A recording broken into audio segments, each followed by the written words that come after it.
Ruel Carino mawawala muna sa Eat Bulaga dahil dito. Bakit kaya? At ito pala ang dahilan kaya nawala si Daryl Shane sa Eat Bulaga.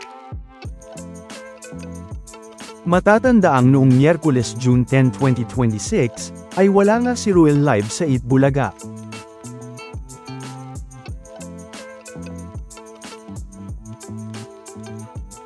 At ganun na rin nga ngayong Huwebes na maa-upload ang video na ito, June 11.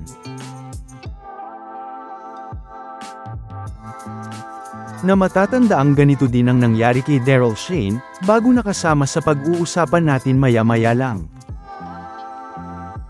Kaya naman may ilan ngang mga naghanap sa kanya sa Eat Bulaga.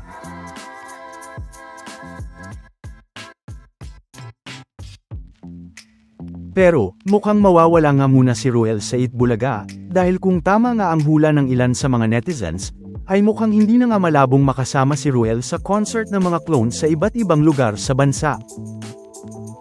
Ito nga ay matapos manawagan ng ilan sa mga fans ni Ruel sa Eat Bulaga, na sana ay makasama kahit isang beses lang si Ruel sa mga concert ng mga clones, yan nga ay kahit sa mga araw na pre-recorded episode ang Eat Bulaga.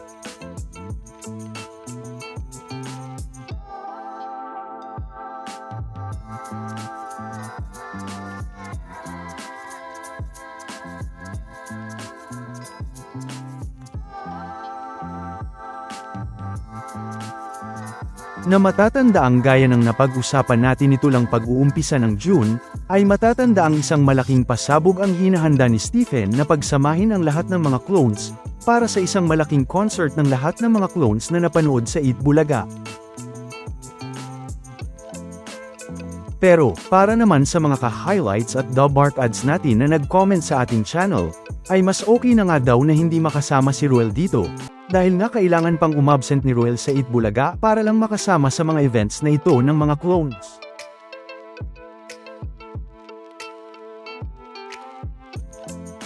Pero, kung titignan nga, ay sa ngayon, ay kahit si Daryl Shane na nakakasama natin sa Eat Bulaga at Bulagaan University bago ito mawala ng ilang mga araw, ay mukhang pinayagan na rin na ng Eat Bulaga na makasama sa concert at mga events na ito ng mga clones. Dahil sa bagong poster na ito na inilabas ni Stephen, ay makikitang kasama na nga dito si Daryl Shane, kasama ng iba pang mga clones at mga personalidad na sina Stephen, June Ryle, Ferdinand at Jennifer, at ganoon na rin ang dating That's My Boy na si Echo Claridad, na nag-guest na rin sa Eat Bulaga. Na mangyayari nga sa June 19, 2026 na tinawag ngang The Remakes.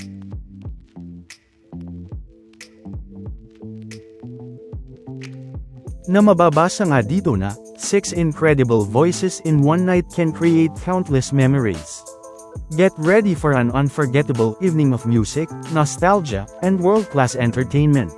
Join us on June 19, 2026 at Dapo Restaurant, Quezon City as some of the country's most amazing performers take the stage, to bring you the songs and energy of the legends you love.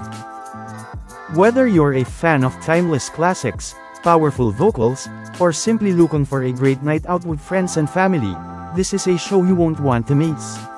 Seats are limited. Reserve yours now before they're gone. Dapo Restaurant, Quezon City, June 19, 2026, 8 p.m. Na kung titignan nga, ay mukhang si Ruel Carino na nga lang ang hindi pa nakakasama dito, yan nga ay kung ang mga pagbabasehan ay ang mga una na nating mga napag-usapan patungkol dito.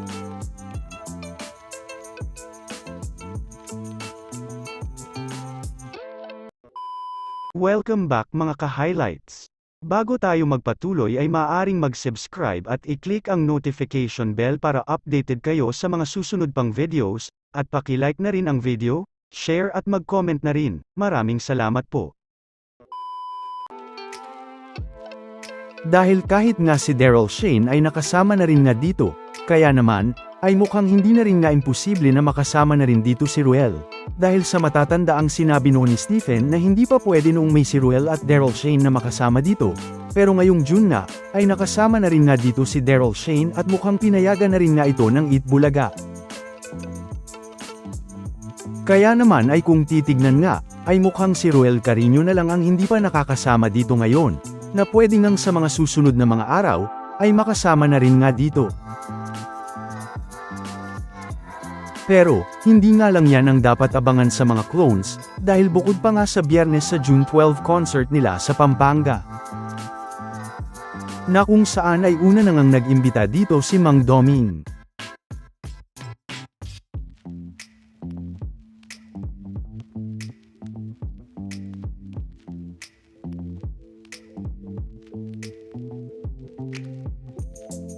At ganun na rin nga si Jerome.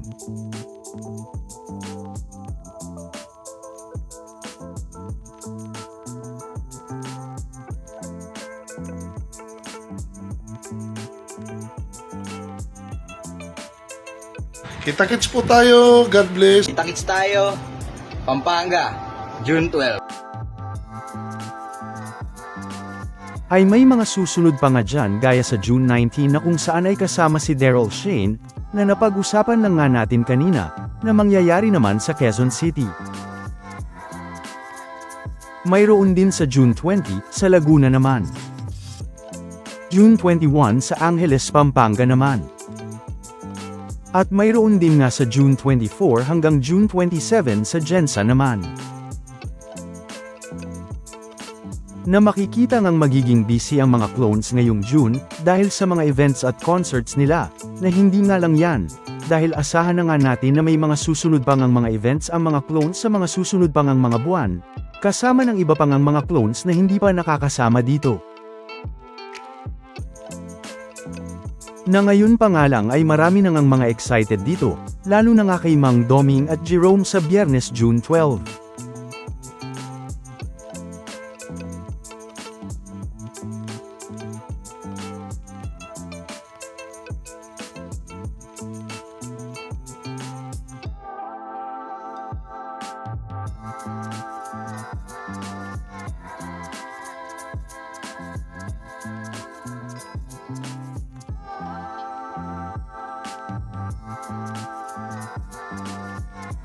Kaya naman ay abangan nga natin mga Dabark ads at mga ka-highlights, kung makakasama na nga dito si Roel Carino, lalo na nga sa mga araw na pre-recorded episode naman ang Itbulaga. Na mga dapat naman nga nating abangan.